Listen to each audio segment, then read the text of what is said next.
कोतवाली चोर कोतवाल को डांटे, ये तो यही कहानी होगी ना कि चोर कोतवाल को चोर बताने लग जाए और अपनी चोरी छुपाने लगे, तो ये बात स्वीकार नहीं हो सकती। मंत्री जी ने खुद ने स्वीकार किया कि मेरे को इनपुट देने वाले लोग मेरे पीछे से छापे डाल करके चोरी कर रहे थे और 2,43,00,000 रुपए उनके साथ में पकड़े गए और इनकी सरकार ने पकड़ा। गोविंद डोटासरा ने, कांग्रेस पार्टी के किसी कार्यकर्ता ने उनको नहीं पकड़ा। और जब 2,43,00,000 रुपए पकड़े गए तो स्वाभाविक है कि जो 1200 के लगभग छापे मंत्री जी ने मारे और उसमें जुगल किशोर और अन्य जो डिकोई के सदस्य बताए जाते हैं, छापामार उसके कार्य योजना का जो उनकी टीम के सदस्य बताए जाते हैं, उन्होंने किस किस से कितना कितना रुपया इस छापे की आड़ में छापा डाल करके लिया या छापे के कार्रवाई को वापस सही करने के नाम से लिए, ये बात तो जांच होनी चाहिए। और मैं समझता हूं कि किरोड़ी जी जो अपने आप को कट्टर ईमानदार कहते हैं, उनको आज की तारीख तक ये शब्द भी क्यों नहीं बोला उन्होंने कि हाँ ये गलत हुआ, चोरी हुई है, डकैती हुई है और मेरे डिपार्टमेंट के लोगों ने की है, मेरे द्वारा नियुक्त किए गए व्यक्ति ने की है, तो मेरा धर्म बनता है कि मैं मुख्यमंत्री जी को चिट्ठी लिखूं कि इसकी पूरी एसओजी या जो भी कोई एजेंसी है उससे जांच होनी चाहिए। और मैं पूछना चाहता हूं मंत्री जी, आप तो हमारे यहाँ ईडी ला रहे थे, लाया भी, कोई बात नहीं, 2,43,00,000 पकड़ने के बाद में भी ईडी की कार्रवाई आपके इस डिपार्टमेंट के लोगों के खिलाफ जो आपके द्वारा नियुक्त किए गए उनके खिलाफ क्यों नहीं होनी चाहिए अब तक ईडी की कार्रवाई? और लोग ये कहते हैं, लोगों से हम सुनते हैं कि 300, 400, 500 करोड़ रुपए का खेला इस बीज और खाद के छापों के अंदर लोगों ने कर लिया। तो मंत्री जी की जिम्मेदारी बनती है कि उनके ऊपर कोई लांछन ना लगे 1 रुपए का भी, इसलिए उनको आगे बढ़ करके मुख्यमंत्री जी को यह लिखना चाहिए कि मुख्यमंत्री जी हमारी सरकार जवाबदेही में और जीरो भ्रष्टाचार में, जीरो टॉलरेंस में विश्वास करती है, इसलिए इसके अंदर दूध का दूध पानी का पानी होना चाहिए और ये जांच होनी चाहिए। अगर मंत्री जी ये बात कहते तो मैं खुद सैल्यूट करता और उनको कहता कि ये कट्टर ईमानदार आदमी है, जब इनके डिपार्टमेंट में भ्रष्टाचार हुआ है तो ये आगे चल करके उसके ऊपर जांच करवाने के लिए तैयार हो गए, बल्कि उल्टे मंत्री जी जाकर के एसीबी में जाते हैं, डीजी एसीबी के पास में जाते हैं, जो मंत्री को अधिकार नहीं होता है, अकेले जाते हैं जिसका उनको कोई अधिकार नहीं बनता है।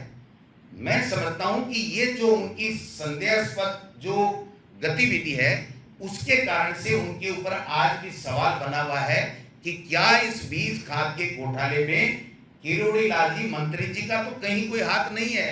ये शंका उत्पन्न होती है और जनता में शंका है, और ये किरोड़ी जी खुद कहते हैं कि मेरे ऊपर शंका हो रही है, लेकिन वो ये नहीं कह रहे कि ये जो पैसे इकट्ठे किए, भ्रष्टाचार किया, उसमें शंका हो रही है। वो कह रहे हैं डॉक्टर और मंत्री का एफआईआर में नाम आ गया, इसलिए मेरे पे लोग शंका कर रहे हैं। तो मंत्री जी अपने आप को क्लीन चिट दिलाने के लिए आप डीजीपी में जा सकते हो। तो मेरा तो इतना कहना है कि आपको इस विभाग में हुए भ्रष्टाचार के ऊपर आपको डीजीपी के पास जाकर के या मुख्यमंत्री जी के पास जाकर के एक चिट्ठी जो मेरे खिलाफ आपने आरोप लगाने की लिखी है, वैसी की वैसी एक चिट्ठी मैं उम्मीद करता हूं कि आप 24 घंटे में, 12 घंटे में कभी तो देंगे। मैं इसलिए बार बार कह रहा हूं कि सीकर में जो संदीप और रोहितास जिनके खिलाफ एफआईआर हुई, जिन्होंने मंत्री जी के नाम से ओएसडी बनकर के पैसे मांगे, उन दोनों के साथ जब वो सीकर में थे तो जुगल किशोर जो पकड़ा गया रंगे हाथों, वो जुगल किशोर भी उनके साथ में था और जुगल किशोर थाने में भी साथ में गया है उन दोनों व्यक्तियों के, कार्मिकों के, जिनके लिए मंत्री जी कहते हैं कि ये मेरे डिकोई के मेंबर थे। आज तक आदेश तो हमने देखा नहीं वो डिकोई के थे, किसकी चीज के थे। जुगल किशोर 2 दिन वहां होटल में रुका उन दोनों कार्मिकों के साथ में, और जुगल किशोर एसपी ऑफिस में गया है और वो ये कह रहा है, मुझे नहीं पता मंत्री जी ने फोन किया कि नहीं किया, वो ये कह रहा है मैंने मंत्री जी से फोन करा दिया, एफआईआर लॉन्च हो जाएगी। और उन दोनों जो पैसे मांग रहे थे मंत्री जी के ओटी बन के, उन पे एफआईआर नहीं करके वहां का पुलिस महकमा, एसपी, इनके बीज वाले के विकास बीज भंडार के खिलाफ में राजकीय कार्य में बाधा का मुकदमा दर्ज करा देता है। जब जुगल किशोर वहां मौजूद है, 3 दिन वहां रहा है, उसके 1 घंटे बाद में जब ये मीडिया में आ गया कि ऐसे पकड़े गए, तो जुगल किशोर भागने लगा और एसीबी ने उसको पकड़ करके 2 दिन तक पकड़े रखा और उनसे बात कराते हुए 2 करोड़ 43 लाख रुपए पकड़े। तो मंत्री जी, उन दोनों कार्मिकों के खिलाफ आज तक आपने कार्रवाई क्यों नहीं की? नंबर 1, जुगल किशोर 2 दिन तक उनके साथ में था। जब जुगल किशोर चोर रंगे हाथों पकड़ा गया, तो उन दोनों व्यक्तियों का भी क्या रोल है, इसकी जांच की मांग आपने क्यों नहीं की? आप मेरे खिलाफ जो भी चिट्ठी लिख रहे हैं, वो चिट्ठी तो 2021 से एक व्यक्ति बराबर लिख रहा है और 2.5 साल 2 साल हमारी सरकार के समय लिखता रहा, 2.5 साल अब लिख रहे हो। कभी आरएस की बात कर देते हो, कभी ओबीसी की बात कर देते हो, कभी कोई दूसरी बात कर देते हो। मुझे कोई दिक्कत नहीं है, जिस एजेंसी से सरकार जांच कराना चाहे कराए, मुझे किसी से कोई दिक्कत नहीं है। सरकार ने पहले भी जांच कराई है और जिस परिपत्र का 2019 का ये हवाला दे रहे हैं, वो परिपत्र है ही नहीं, वो एक चिट्ठी थी, वो चिट्ठी गलत गई। उसका 2021 के अंदर स्पष्टीकरण देकर के आरपीएससी को सरकार ने बता दिया और 1999 से लेकर के अब तक वही नियम है ओबीसी का, जो नियम 1999 से लेकर के भारत सरकार और राजस्थान सरकार ने किया है। अगर उसमें कोई भी व्यक्ति, मैं किसी व्यक्ति विशेष की बात नहीं करता, न मैं अपने लिए बात करता, न दूसरे के लिए, अगर किसी ने भी कोई गलत काम किया है, कोई गलत सर्टिफिकेट या गलत कोई संसाधन अख्तियार किए हैं नौकरी लेने के लिए, तो उसकी सरकार सो मोटो जांच करे। मंत्री जी को 5 साल बाद में ये राग अल्पाने की आवश्यकता नहीं थी। मैं समझता हूं कि उन्होंने अपने ऊपर पर्सनली इस बात को ले लिया कि मेरे डिपार्टमेंट के खिलाफ डोटासरा कैसे बोला, इसलिए इसको हम लोग बदनाम कैसे करें, ये कैसे बोल रहा है, इतना क्यों बोल रहा है। मैं समझता हूं कि मंत्री जी, अगर आप जैसा कह रहे हो कि मैं भ्रष्टाचार के खिलाफ हूं, तो ये लड़ाई हमको दोनों को मिलकर के साथ लड़नी चाहिए। आप भी भ्रष्टाचार मिटाना चाहते हैं, मैं भी भ्रष्टाचार मिटाना चाहता हूं। आप अपने विभाग की पहले जांच करा करके पाक एंड साफ घोषित हुई और उसके बाद में मुझे बताइए कि मेरे बारे में, आपको बच्चों के बारे में, रिलेटिव के बारे में क्या जांच करानी है वो बता दीजिए, कोई दिक्कत नहीं। और आपकी तो सरकार है साहब, आप मुख्यमंत्री को धमकी दे रहे हैं कि सीमा मत लांघिए, लक्ष्मण रेखा मत लांघिए। इससे आपकी कमजोरी साबित होती है, आपके ऊपर पुनः शक के बादल मंडराने लग जाते हैं। इसलिए मैं नहीं चाहता कि हमारी सरकार का मंत्री वो किसी के नजरों में गड़बड़ लगे, भ्रष्टाचारी लगे, चोर लगे, बेईमान लगे, उसको अपनी आप सो मोटो लिख करके मुख्यमंत्री जी को इस पूरे डिपार्टमेंट में 1200 छापे डाले गए, उन छापों की जांच उनको करा लेनी चाहिए। और जिस दिन इनमें जो गड़बड़ निकलेंगे वो जेल में जाएंगे, मंत्री जी क्लीन निकलेंगे, ईमानदार निकलेंगे।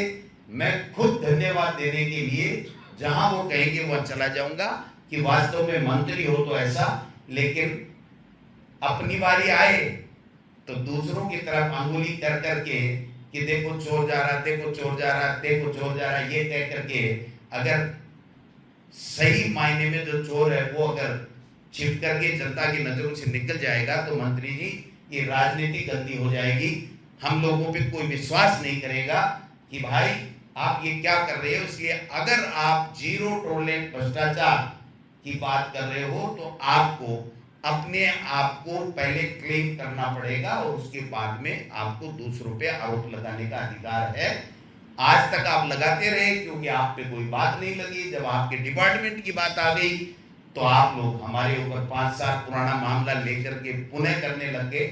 ये जो जांच है वो जांच पहले भी सरकार के द्वारा भी हो चुकी है, कोर्टों के द्वारा भी आपने जितने भी इस्तगा से कोर्टों में कराए थे उनमें भी फैसले हो चुके हैं। इसलिए कृपया कोई नई चीज लाइए, पुरानी चीजों में अपना समय व्यर्थ मत गवाइए और सरकार के ऊपर आरोप मत लगाइए। और भविष्य में आप अकेले किसी भी डीजीपी के पास में आपको शायद मंत्री रहते हुए जाने का अधिकार नहीं है, क्योंकि पता नहीं आपने क्या बातें की क्या नहीं की।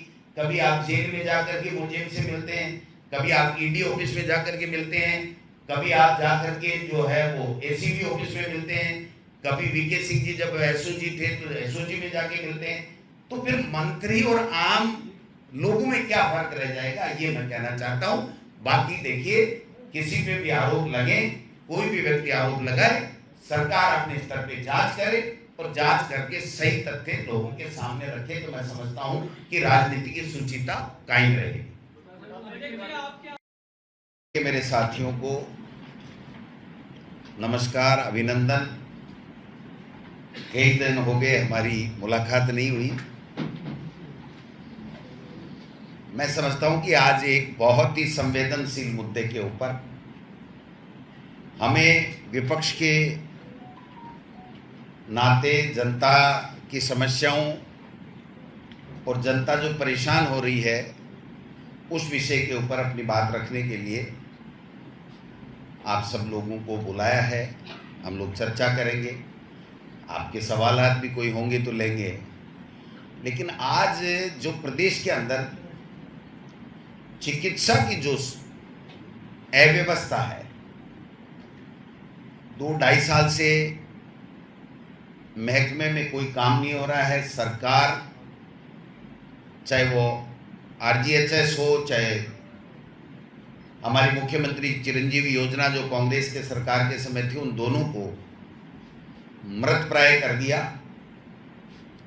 25 लाख का इलाज था सरकारी कर्मचारियों को, चाहे जितना किसी भी प्राइवेट हॉस्पिटल में उसका इलाज होता था। राइट टू हेल्थ तक हम लोग चले गए थे, लेकिन आज दुर्भाग्य से पूरे प्रदेश के अंदर लोग परेशान हैं। हॉस्पिटलों में इलाज नहीं है, दवाइयाँ नहीं हैं, दवाइयाँ हैं तो नकली हैं, जिम्मेदारी लेने वाला कोई नहीं है, जवाब देने वाला कोई नहीं ले। और हमारी माताएं बहनें जो प्रसूताएं हैं वो हॉस्पिटल में दम तोड़ रही हैं। आपने देखा पिछले दिनों कोटा के अंदर 5 हमारी बेटियों की, बहनों की, प्रसूताओं की मौत हो गई, 6 अति गंभीर। जोधपुर के अंदर 2 गंभीर, 6 बीमार। हमारे बीकानेर के अंदर 6 महिलाएं, उसमें 2 की मृत्यु हो गई, 1 की डेड बॉडी परिजन लिए बैठे हैं, न्याय की गुहार कर रहे हैं। 6 किडनी फेल हो गई, आईसीयू में आग लगी थी। मैं समझता हूं कि नकली दवाइयां, नकली इंजेक्शन और उनकी मौत प्रतिदिन, और वो भी जो बहन डिलीवरी के लिए आती है उनकी मौतें होना, और उसके बावजूद भी मुख्यमंत्री जी और मंत्री जी का कोई संवेदनशीलता नहीं, बल्कि मुख्यमंत्री जी तो कहीं गए भी नहीं। हमारे चिकित्सा मंत्री जी जिस तरह के बयान देते हैं कि क्या नाचते गाते आई थी क्या, तो मंत्री जी कोई बीमार होता है या किसी बहन के बच्चा होने वाला होता है तो क्या वो नाचते गाते आती हैं? ये कहना मंत्री जी का कि आजकल की जो लड़कियां हैं वो लेबर पेन सहन नहीं कर सकती, इसलिए जबरदस्ती ऑपरेशन करवाती हैं और हम सक्षम नहीं हैं। इसका मायना ये हुआ कि आप ऑपरेशन क्यों कराते हो? ये मेडिकल रिक्वायरमेंट है, मंत्री जी आप तय नहीं करोगे कि किसका ऑपरेशन होगा, किसका ऑपरेशन नहीं होगा। ये डॉक्टर की सलाह से काम होता है। 8-10 दिन तक कांग्रेस पार्टी ने और तमाम लोगों ने कोटा के अंदर धरना दिया, प्रदर्शन किया, कोई रिजल्ट नहीं आया, कोई मुआवजा नहीं, कोई नौकरी नहीं। यही जोधपुर का हाल है। और बीकानेर के अंदर आपने देखा होगा कि जहां भी आज की तारीख में भी धरना प्रदर्शन और हमारे लोग वहां पर जो मृतक है उसके शव को लेकर के लोग बैठे हैं, उसके बावजूद भी सरकार के कान में जो भी नहीं रह रही। ये बहुत ही गंभीर बात है। मैं समझता हूं कि सरकारी संरक्षण में भ्रष्टाचार और सी सेक्शन सर्जरी के बाद में मौतें, ये बहुत ही शर्मनाक बात है। कब सिर्फ की दवाई से मौत, कोई फर्क नहीं पड़ता इस सरकार के। डिलीवरी के समय सिजेरियन हो रहा है, मौतें हो रही हैं, कोई फर्क नहीं पड़ता इस सरकार के। आज तक जांच रिपोर्ट नहीं आई। कोटा में घटना हुई, जोधपुर में घटना हुई, बीकानेर में हो गई, मंत्री जी का एक भी जवाब दिया दो, आने दो रिपोर्ट, आने दो रिपोर्ट। मैं समझता हूं कि इससे बड़ा दुर्भाग्य कोई हो नहीं सकता। कांग्रेस पार्टी इस अति संवेदनशील मुद्दे पर जनता के साथ में खड़ी है और मैं और टीकाराम जूली जी शीघ्र बीकानेर जाकर के इस सरकार को चेताने का काम करेंगे। पीबीएम हॉस्पिटल की अव्यवस्थाएं तो बरसों से आपने देखा होगा, 2-2.5 साल से ये बातें आ रही हैं। ये नकली दवा, नकली इंजेक्शन आते कहाँ से हैं? ये नकली ऑक्सीटोसिन जो इंजेक्शन है जिससे किडनी फेल हो रही है, इसके ऊपर आपने बैन लगाया या नहीं लगाया? बैन लगाया है तो लगाने के बाद में भी ये कैसे आ रहा है? दवाइयाँ, नकली दवाइयाँ कैसे मरीजों को दी जा रही हैं? जो हमारे समय में फ्री दवाई थी वो तो बंद सी हो गई। आरजीएचएस में कोई जो है वो इलाज प्राइवेट हॉस्पिटल नहीं कर रहा है, और वो इसलिए नहीं कर रहा है कि उसको पैसे नहीं मिल रहे हैं, उसके ऊपर सवाल उठाए जा रहे हैं। ये हमने पहले भी कहा था कि अगर कहीं कोई गड़बड़ी है तो उसको पकड़ो, लेकिन इसका मायना ये नहीं हुआ कि आप मरने के लिए छोड़ दो, जिम्मेदारी भी नहीं लो, जवाब भी नहीं दो, उनका उपवास और मरीजों का और मृतकों का उपवास उनका उड़ाओ। ये तो कदे ही स्वीकार नहीं होगा। इसलिए राजस्थान की जनता इस मुद्दे के ऊपर बहुत उग्र है, परेशान है, उनके अंदर बहुत बड़ा आक्रोश है। और मैं समझता हूं कि हमारा धर्म बनता है कि हम लोग जल्दी इस मुद्दे के ऊपर एक बड़ा आंदोलन कांग्रेस पार्टी के कार्यकर्ता जनता के साथ मिलकर के करेंगे। दूसरा एक मुद्दा जो बॉर्डर के ऊपर जिस तरीके से धार्मिक और आस्थाओं कि मंदिर हो चाहे मस्जिद हो, उनको टारगेट करके और लोगों की आस्थाओं पे चोट पहुंचाई जा रही है। निश्चित रूप से बॉर्डर हमारा क्लीन होना चाहिए, इसमें हमें किसी को कोई आपत्ति नहीं है। हमारा बॉर्डर सुरक्षित होना चाहिए, इसमें भी किसी को कोई दिक्कत नहीं, किसी को शक नहीं होना चाहिए। ये हमारी प्रथम प्रायोरिटी होनी चाहिए।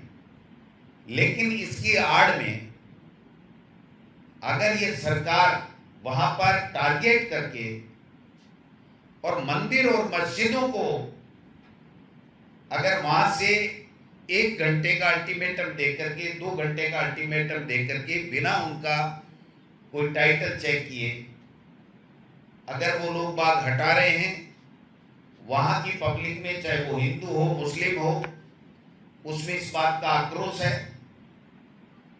जनता इतनी आक्रोशित है कि शायद आज भी 10-15 हजार लोग वहां पर इकट्ठे हो रहे हैं। मैं समझता हूं कि आपको, सरकार को, मोदी जी को, अमित शाह जी को, राजनाथ सिंह जी को ये बात बतानी चाहिए और देश के मीडिया के माध्यम से देश के सामने क्लियर करनी चाहिए कि आपका एम क्या है, आप किस कानून के तहत क्या चीज करने जा रहे हो। अगर बॉर्डर क्लीन और आतंकवादी नहीं आए, इसके लिए अगर कोई कार्य योजना भारत सरकार की है तो हम सब साथ मिलकर के साथ देंगे। आप पूरी जनता को सारी चीज पहले क्लियर करो और उसके बाद में आप लोग जो कर रहे हो उसमें हम सहयोग करेंगे, उसमें कोई दिक्कत नहीं। लेकिन चुपके चुपके आप ये देखो कि धार्मिक आस्थाओं के केंद्रों को आप टारगेट करके लोगों को बिना समझाए बिना बताए बाला बाला कार्रवाई करके और आप धार्मिक उन्माद फैलाना चाहते हो, लोगों में आक्रोश पैदा करना चाहते हो और अपनी नाकामियां 12 साल की इसके पीछे छुपाना चाहते हो, तो ये कतई स्वीकार नहीं होगा। तो ये दूसरा मुद्दा भी हमारे सामने था जो मैंने कहा। इसके ऊपर कांग्रेस पार्टी का बहुत क्लियर स्टैंड है कि राष्ट्रीय सुरक्षा के लिए, बॉर्डर सुरक्षा के लिए अगर केंद्र सरकार कोई भी कार्य योजना लेकर के आई है तो सर्वदलीय बैठक में उस बात को पूरे सभी दलों के साथ साझा करना चाहिए और ऑफिशियली ऑर्डर जो भी उन्होंने दिया है वो हमारे सबके मीडिया के और पब्लिक के सामने रख करके उसके बाद में पारदर्शिता पूर्वक कार्रवाई करेंगे तो हम उसका स्वागत करेंगे। अन्यथा अगर बाइट होकर के और अपनी धार्मिक उन्माद फैला करके अपना टारगेट दूसरा कर करके यहाँ वोटों की राजनीति करने के लिए अगर कोई कार्य किया जाएगा तो हम लोग इसका पुरजोर शब्दों में विरोध करेंगे और जनता के साथ में खड़े होंगे। ये दो चीज अति महत्वपूर्ण थी जो मैंने आपसे साझा करने के लिए आप सब लोगों को तक रख दी।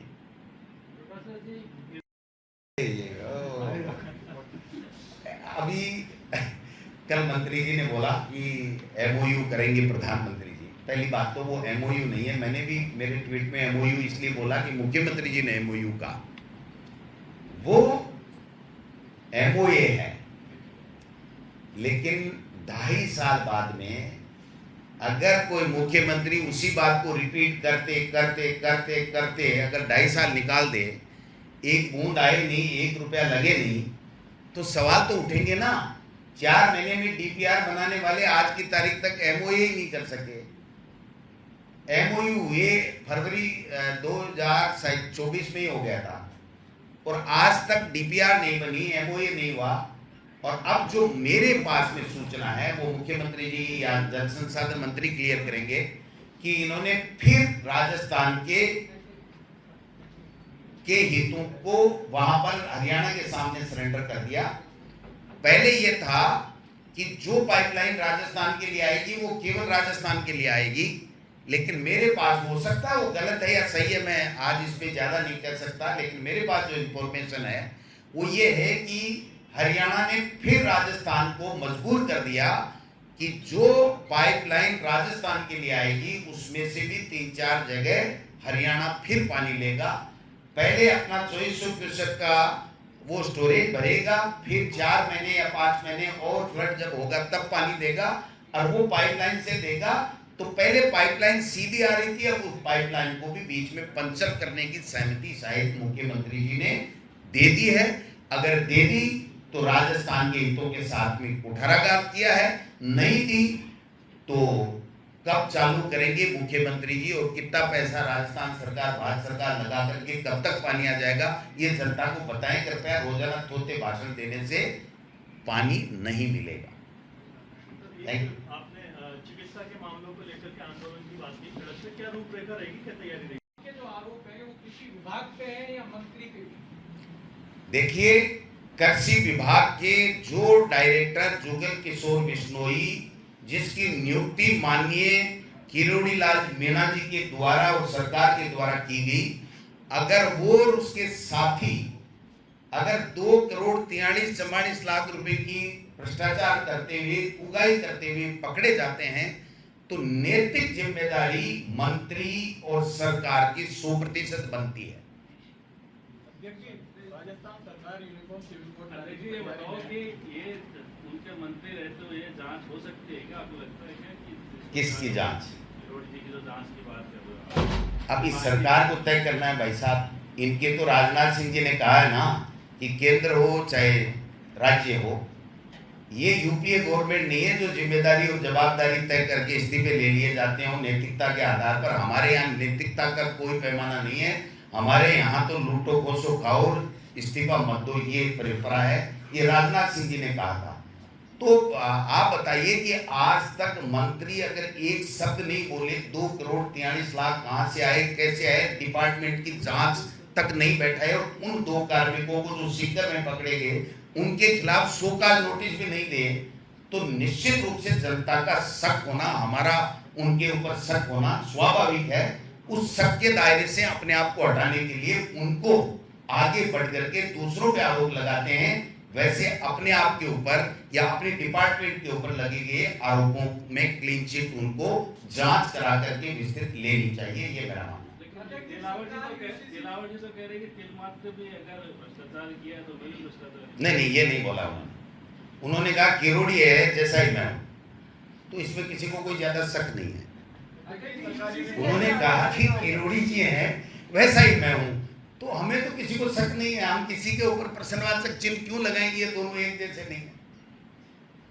अध्यक्ष जी यूसीसी लेके आ रही है सरकार, कमेटी बनाती है यूसीसी को लेके। भाई साहब इनके पास कुछ और सामान ही नहीं है, कभी बॉर्डर पे, कभी यूसीसीसी पे, कभी सांसदों को तोड़ने पे, किसी सरकारों को गिराने पे, किसी के ईडी इनकम टैक्स भेज करके प्रताड़ित करना, फिर इलेक्ट्रोल बॉन्ड लेना, यही तो चल रहा है इस देश में 12 साल से।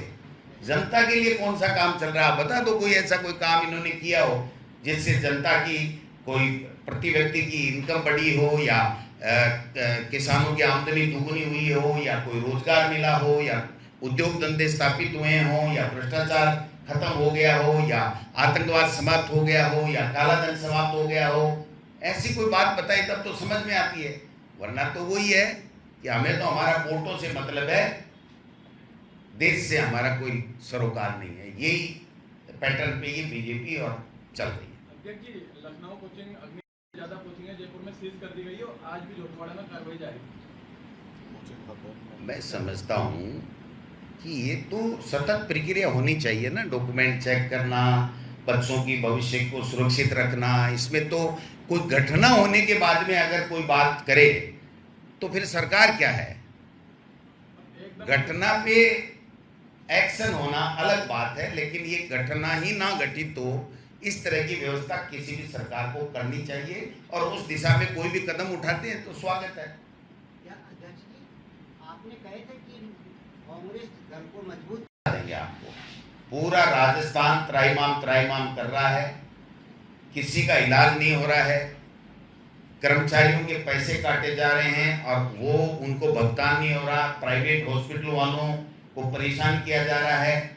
आज भी लगभग मैं समझता हूं कि शायद मैं एग्जैक्ट तो नहीं हूं, लेकिन करोड़ों रुपए प्राइवेट स्कूलों के प्राइवेट हॉस्पिटलों के 2-2 साल से बकाया पड़े हैं, और आप उनसे उम्मीद करो कि वो इलाज कर देंगे, जब उनका पैसा ही 2-2 साल से नहीं दे रहे हो तो फिर आप वो इलाज कैसे करेंगे। तो भगवान भरोसे अगर लोगों को, कर्मचारियों को, जनता को छोड़ दिया तो इससे बड़ी विडंबना कोई हो नहीं सकती। इसके लिए पूरे राजस्थान में हम लोग इस बात के लिए विरोध प्रदर्शन भी करेंगे और सरकार को मजबूर करेंगे कि लोगों के लिए शिक्षा, चिकित्सा, पानी, बिजली ये तो कम से कम ढंग से दे दो।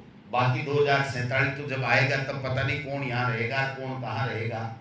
इस 2047 के जुमले से आप हमको परेशान नहीं कर सकते, ये मेरा कहना है। Thank you. रिफाइनरी का